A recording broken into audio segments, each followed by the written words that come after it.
What's going on, fellas? Well, I'm gonna mark off on a venture today. Finally gonna get Copper's exhaust done. Gonna head out to Aaron's Auto Care this morning. Told me to be there at 8 o'clock. Probably gonna be a little bit late because I had to get the kids on the bus, but we'll make it there.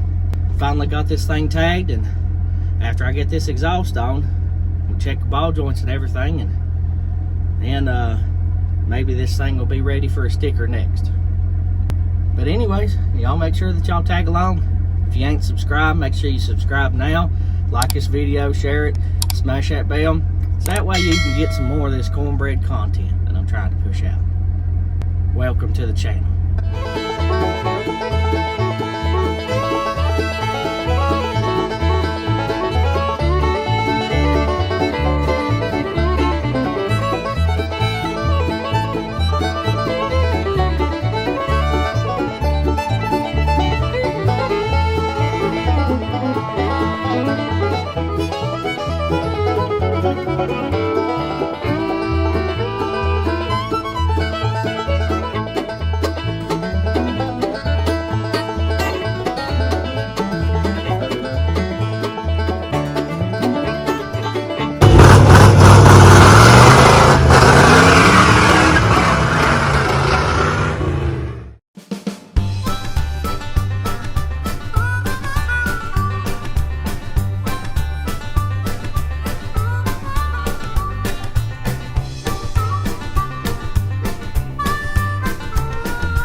Okay guys, just got done getting something to eat.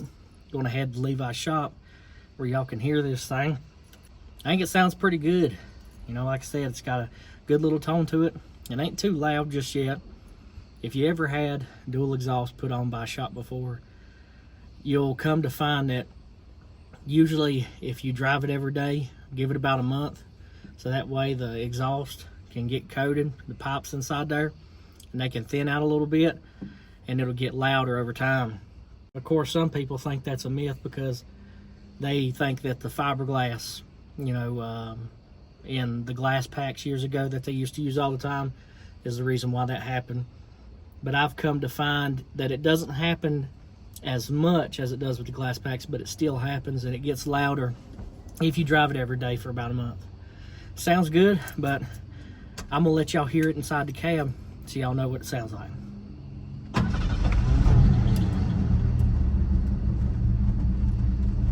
Pretty quiet if you ask me, but we're gonna make a trip on over to the shop. Now I did notice that this thing does burn a little bit of oil, so it is a little bit tired. I don't know if it's the valve seals or if it's the rings on the pistons. I don't necessarily think it's the rings on the pistons because I ain't seeing it all the time.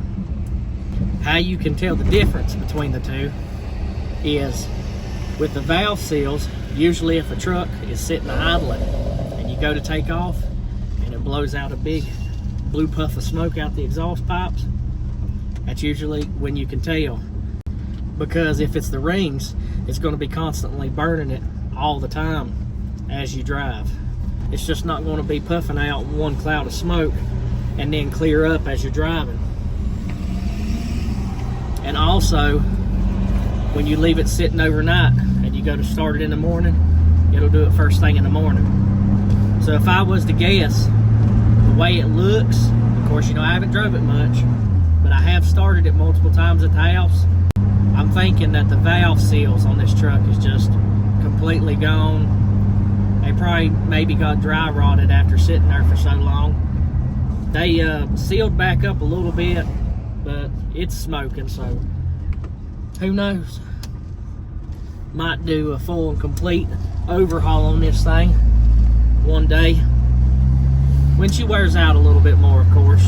I ain't gonna do it right now. I just got it on the road. You know, I want to have a little fun with it. Another thing I've noticed, it being 3-speed, I don't know if it's this transmission or if there's something wrong with it, or if I need to adjust something up there with the, I don't know if they call it the kick down cable. On Chevrolets they call it the TV cable. You can adjust it, but it's got this rod going to the transmission. I'm pretty sure that it's supposed to kick in passing gear. Well, when I go about 45 on the 4-lane, it'll hop back and forth between 3rd, and then it'll go back to 2nd, and it'll jar real hard, and it'll go back to 3rd. I'm thinking something may need to be adjusted up there. But another thing I think is the fluid and the filter in this thing needs to be changed real bad. By the way, if you're ever over here in the Galax, Hillsville area and you need some exhaust work done, make sure you go up there to Snake Creek and holler at Aaron at Aaron's Auto Care. Man, he'll hook you up, and he does about the best job, I'd say, around in this area. I went to Aaron for years, and he's always done good work for me. So, and he's affordable. So, if you're up here and you need something done, just go to him. I'm riding around on an inspection sticker and a county sticker that's way past overdue. The inspection stickers are supposed to sit over here on the left side of the windshield now. It's still got an inspection sticker over in the middle and the county sticker over in the middle. I'm right behind an undercover. Oh well, I don't think if I'm acting crazy he'll bother me. I got good tags and insurance. I mean, that's better than me riding around on farm use tags with nothing, you know? I'd like to think that there's better things for cops to do than just to pull over somebody that has dead tags or a dead inspection sticker. They can go find somebody that's selling drugs or killing somebody, you know what I mean? Or robbing a bank. That's better use of their time than stopping me. I think I'm gonna have to bleed these brakes again. I'm gonna have to adjust the rear drums, and I think I'm gonna have to go ahead and replace the caliper and the hose on the driver's side. It was sticking this morning and getting hot, because when I got out of the truck up there at Aaron's, I could hear it, you know, cooling down. That's pretty bad. It was sticking, but it wasn't sticking bad enough to where I couldn't drive it. The pads were just sticking to it, and once it wore the pads off, then it quit doing it, and now I don't seem to be having a problem with it. When I get up here to the shop, I'm probably going to go ahead and check all the ball joints and the steering components and see how they're doing too, because I want to get this thing inspected. And once I get this thing inspected, then I know I can get out here on the road and drive it around with no problem and do some work in this thing. I still have a whole lot more than I want to do to this truck. By all means, I'd love to go and just rebuild every part of it and, you know, get new dash pad and new hood and paint this whole thing and make it look good. And some of you are wondering why I'd even put all that money into this truck. And I'll tell you why. You go buy a brand new truck today and see how much it costs you. I bought this thing for 950 bucks. It took me all the way to Snake Creek, which is 45 minutes away from my house, all the way back to Galax, and it's going to make it all the way back home. This truck's simple to work on, just carburetor, mechanical fuel pump. It's got one of the toughest motors that I think Ford ever made, and they just didn't make inline sixes in Ford. You know, Dodge had the slant six, and Chevrolet had a few inline sixes too, and they were just as tough. But doing something like this right here, putting a little bit of time and money and effort into it, is a whole lot cheaper than going and buying something brand new. And yeah, You might not have the fancy radio or the heated seats or whatever, but you ain't got to worry about them going out either. All right, I'm about there. I don't know if he has any place for me to park. His parking lot stays full about anymore.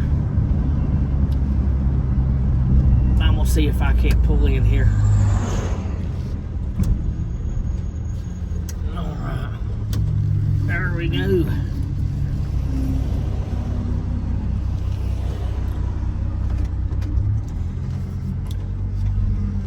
All right, we made it. I think I might have took his spot. If he tells me to move, I'll move. I know he's busy.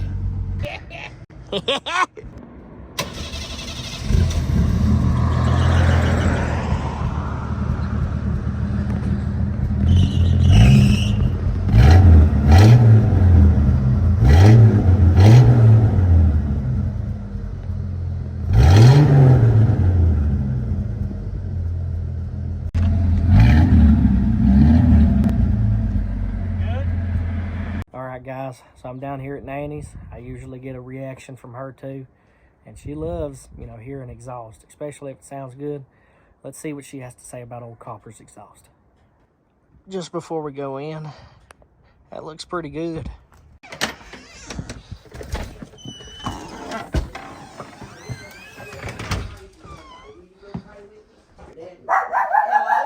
Hey, come out here and listen to my exhaust. We listen to exhaust. It's Brandon. What is it on the truck? Yeah. It's straight lined. What do you mean straight line? The muffler system. How long do you think it'll be before I cut this one off? Probably done half. Ain't you? No, I just went and spent $250 getting it put on. Okay, well, we'll know. I even put a catalytic. You got new tires on it, ain't you? Yeah. That's nice. I even put a catalytic converter on it too. Well, that's good. You'll sound good, won't it, boy? I hope so. Okay, go ahead and fire it. Crank her up. Nanny, go ahead and get back here. It ain't that loud. Yeah. No, it's just a 300. It's a 6-cylinder. It ain't that loud. Are you lying? I ain't lying. Gotta get you. Gotta get you. I see the tailpipe, chrome tailpipe. Now, it might puff a little bit. It's kind of old. What? It might puff a little bit. Well, I hope not. Oh. Yeah. Yeah. Nice and quiet at idle. Yeah. Can you believe I got something like that? No, I can't hardly believe it. This is a miracle, people. But listen. Yeah. It sounds good. That's what it's supposed to sound, Brandon. Burns a little bit of oil. Yeah. But it sounds good. Well, you never know. Later on, you might rebuild that motor. Great. Rebuild some. I'd like to. It needs it. It needs a good overhaul. Yeah. But I believe for something to cruise around in this summer, I'll cruise around in it and burn as much oil as I can. And take it down there to the car show. Yeah, I'll take it down there car show. Okay. All right. We'll go. All right. So what do you think? Is it Nanny approved? Yeah, it's Nanny approved. All right. Okay. Bye. Love you.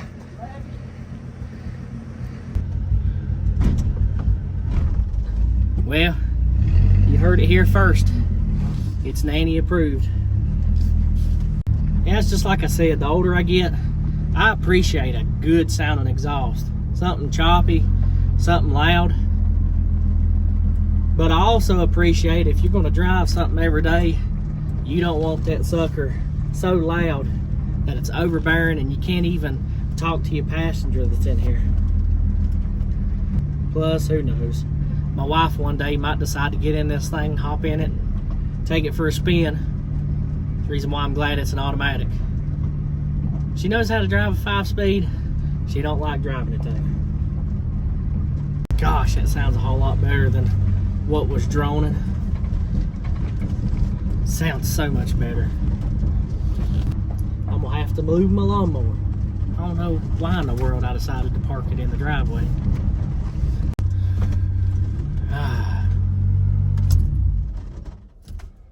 Well, fellers, Copper made it 45 minutes to the exhaust shop, made it all the way back to Galax, and made it back home.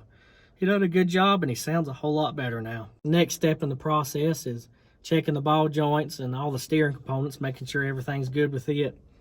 Getting this emergency brake fixed. If it works, it might work, but I highly doubt it. It's been sitting 20 years. I'd say that cable's probably pretty rusted. And after that, get an inspection sticker. And once I get it inspected, I can finally legally drive it on the road and start putting this thing to work. I'm going to leave y'all some exhaust notes at the end of this video, so that way y'all can see exactly what this sounds like. If you're wondering what kind of exhaust I have, so that way you can do it to your truck, I have a 2.5 all the way to the catalytic converter. It's a high flow cat I bought off of eBay Motors. 2.5 all the way back to the muffler. The muffler is a Cherry Bomb Extreme 2.5 in, dual 2.25 out. And it's 2.25 all the way into 2.25 in, 3.5 inch out, 18-inch tips. Now, if you was to do this on a V8 truck, it would be a whole lot louder than this 300. But for this 300, I think it was the perfect exhaust for it because it's not too loud at an idle. You can still hear it better. And when you get on it, you can notice some deep tones in the exhaust itself. Not only that, I ain't having to worry about smelling exhaust fumes coming through the cab. But anyways, guys, I appreciate y'all watching. Make sure you leave a like, comment, smash that bell, hit the subscribe button, so that way y'all can get some more of this cornbread content. And as always, we'll see y'all fellers later.